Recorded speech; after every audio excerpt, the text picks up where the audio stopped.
You're watching Traders Corner, and joining me, as always, is Garth McKenzie, founder and editor of Traders Corner. Garth, welcome. Hi, Julieta. Garth, it's a mixed bag of results for the portfolio today.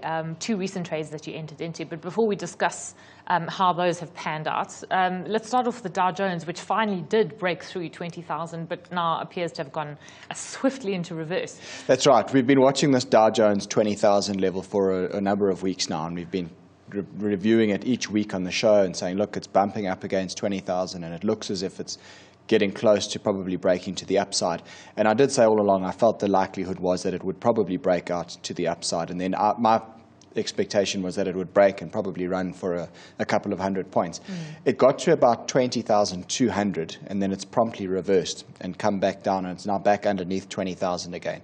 Now, if you have a look at the screen at the moment, there you can see it. So we've got this sideways trading range that was evident for about 6 or 7 weeks between 19,750 and up to 20,000.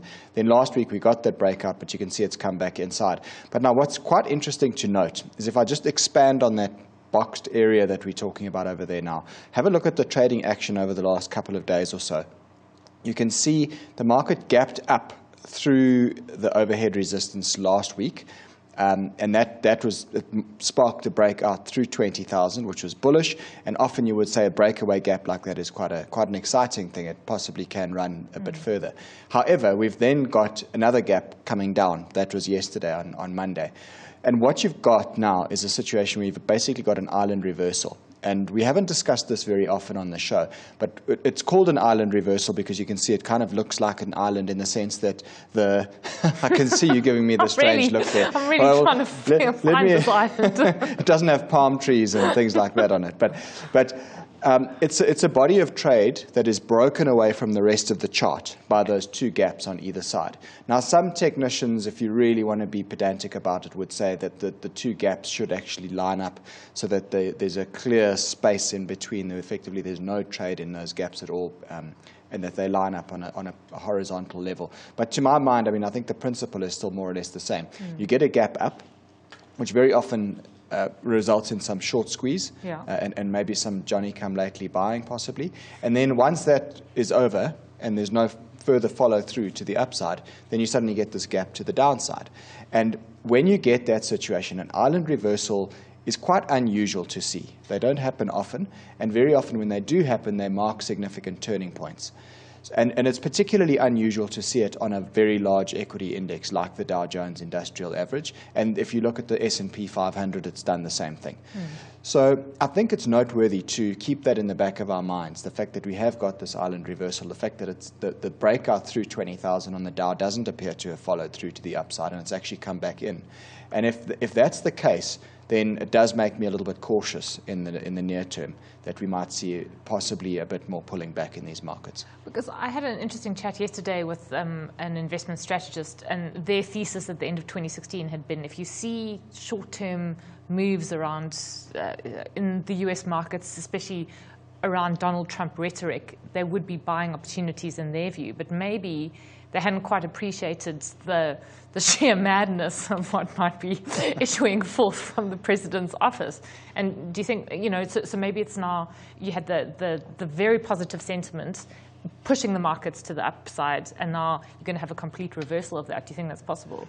Yeah, it is possible. I think obviously that big rally that we saw from the beginning of November all the way up into the end of December and now recently into the middle of January as well was very much built on sort of an expectation of what Trump might do.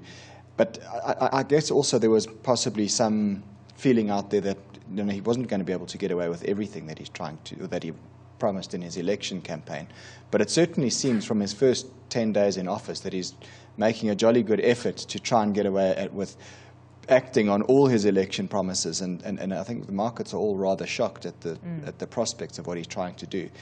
So it's going to be very interesting to see whether he's able to get away with all of the stuff that he wants to do. Some of it is not entirely market friendly. Yeah. So, and I think markets are grappling with that at the moment. Yeah. Okay, so something to watch. So an inflection point possibly in the market. Potentially, yeah. What about our own market? Because we also seem to have rolled over a little bit. We have. So we're going to have a look at the top 40 here now, and we'll look at it again towards the end of the show as well. But what we've identified in previous weeks is the fact that the market broke out through this downward sloping channel as we went into the beginning of January. That was a bullish break. There was also this inverted head and shoulders structure which had formed between November and January, and the break out through the neckline there at 44,500 was a bullish break, and that projected up to a target of 46,800. Now you can see that the market got there, and it's promptly reversed. We had a nice reverse hammer pattern forming up there last week on, I think that was Tuesday or Wednesday last week, and you can see it's been coming off a little bit since then. And now the question is, do we start to see the formation of a little head and shoulders pattern over here? And we'll deal with this a little bit more at the end of the show, because I've got something to say, what are we going to watch in the week ahead? And we'll talk a little bit more about the possibility of this head and shoulders pattern brewing. But certainly it does look as if there might be potential for further consolidation as things stand at the moment. Okay, well then let's talk about the two trades that you've entered into recently for the portfolio, the first being Royal Bank of Scotland. Yes, so the Royal Bank of Scotland, it was our first offshore trade ever for the portfolio, and what we did was we identified this upward trend that had been in place since October of last year. Banking stocks generally have been fairly strong over the last while, and this one included. And I took that pullback towards the uptrend there as a buying opportunity. I bought 2,500 CFDs for our portfolio at £2.18, and then we were looking at a stop loss of 2.10 and a target up to £2.35. So it all looked very good, and the stock did actually move higher. Last week, I know we were a little bit concerned about the possibility of a head and shoulders pattern forming. That didn't play out. The failed head and shoulders scenario that I also alluded to was the one that played out ultimately, fortunately for us. And the stock had a very, very strong day last week on, I think that was Wednesday or Thursday last week. And it traded all the way up to just beyond £2.40. Now, our target was £2.35, and I looked at this and I was excited. We were up £600 on the trade at one stage during the day, and I thought, looks like we could possibly see further upside here. There's a top of a broader channel pattern, which is not shown here, which comes in at £2.50, and I thought, in the back of my mind, I've always got this saying that good traders run their profits and cut their losses.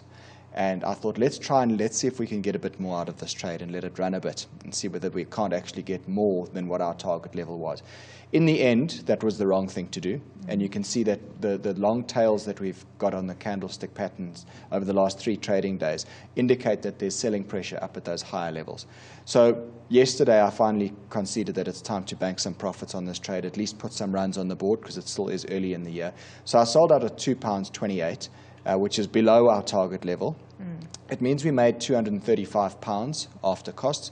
It doesn't sound like much when you put it into pound terms, but if you times that by 17, it's a bit more of a respectable figure. So we took the profit. I think I'm glad that I did, because it still does appear as if there's selling pressure up at the higher levels here. But a little bit disappointing that maybe we could have made more, and if I had just actually stuck to the initial strategy of selling at £2.35, we would have got a profit of over £400 on this trade. Because, those can sometimes be conflicting internal messages that you have as a trader. So you had set yourself a target, and that was quite clear to you, and then the adage, run your winners and cut your losing trades. Would you extrapolate any lesson from this and just say, okay, if it hits my target, I'm cutting out, and then if it does continue rallying, I can always get back into the trade, and maybe, I'm sure you were kicking yourself. Of course, I still am, but it's such a difficult one, because, and I've said it before, and I'll say it again, knowing exactly when to sell is the hardest part of trading. In all our trades, I can execute a good entry, I think. I can execute a stop loss with my eyes closed, but knowing when to sell at the right time is still incredibly difficult, and it's still something I'm trying to master as a trader. And I think that we're always in a process of learning in this business. Something I'm still trying to get right. Okay, well, you got, I don't know, a 1 or a 2 on the scoreboard, as it were. Then let's move on to the really bad news, and that was a long position that you took in MTN. And initially it seemed to be going quite nicely, and then it sort of turned on its head a bit. It did. MTN, what we identified last week was that the stock appears to have formed this big basing pattern over the last 6 months or so. The break above 125 Rand per share, that horizontal line there, that was a bullish break. And what I saw last week was the stock was basically coming back, forming a falling wedge pattern and retesting this breakout area at 125 Rand, and that it looked as if it was poised to then break to the upside again. And we went in, we bought 330 CFDs at 126 Rand 99 after there had been a reversal off that support level. And I put a stop loss at 124 Rand. And it looked great. You can see it traded up to 132 Rand at one stage last week, and it was looking on track to go towards our target there. And then, of course, it all turned around in a very ugly fashion on Friday, and again yesterday being Monday. And it traded below our stop loss at 124 during the day yesterday. And eventually I just said to myself, all right, the rules are rules. We've got to execute the stop loss. So I put a closing order into to close this trade out in the closing auction yesterday at 5 p.m. And the closing price was 124 Rand and 2 cents. So that's where we got out. It means that we lost money. We lost 1,145 Rand, including all costs. So it's just over 1% of our capital in terms of our South African capital that we've lost there. It's not the end of the world. But what is frustrating is that today the price seems to have bounced back up, and it's now trading back around our entry point. So it's annoying from that point of view. And if is there a lesson here? Maybe my stop loss was just a bit too tight. But at the same time, invariably, when you get a breakout like we saw over there, that usually should follow through. And you shouldn't then see your stop loss being violated. Yeah. So I'm always reminded that what's made this show successful year after year is the fact that we've been incredibly disciplined with keeping the losses small. And these things are going to happen from time to time. It doesn't bother me that much. Obviously, being right in the beginning of the year, I want to put some runs on the board just to give myself a buffer to work with. So it's frustrating from that point of view. But I'm not going to lose an awful lot of sleep over this. It's one of those things. And in trading, it's critical that you manage your capital and you manage your losses carefully. And that you don't wear a hair shirt and flagellate yourself to death over losing trades. Exactly. Okay, so we're going to introduce something new into the show, and that's a what to watch aspects, because you don't always put a trade on for the portfolio. So you are, in fact, watching the top 40. Yes, that's it. If we don't have a specific trade, then I'll put something else out interesting that the viewers can look out for and keep an eye on in the week ahead. So we're going back to this chart of the top 40 index, which I alluded to earlier in the show. And what I think is something important to watch in the week ahead is to watch what this top 40 does. We're bouncing off this lateral support level here, which comes in at about 45,700. Thereabouts on the top 40 spot index. Keep an eye if this bounce that we're seeing right now falters and it fails at a lower high than what we saw last week, then there's a possibility that we'll see the right shoulder of a head and shoulders pattern begin to form. And if it rolls over from there and then starts to take out that neckline, which is, again, as I say, at 45,700, if we start to take out that neckline and break to the downside, then I think there's a fairly good chance we're going to go back down and retest the 200-day moving average, which is at about 44,500. So I think that's what I'll watch in the week ahead. And if it looks like it's playing to my plan, I could possibly even put a short trade on here. Okay, guys, so what does the portfolio look like? All right, so we've got the two angles to the portfolio. The South African portfolio, we're now down 1.14% after that MTN loss was taken into account. And then we've got our offshore account, which we measure in pounds. And there you can see the profit that we made on Royal Bank of Scotland, £235, which means we're up 2.35% on that section of the portfolio. So if you take the two together, we're up slightly for the year.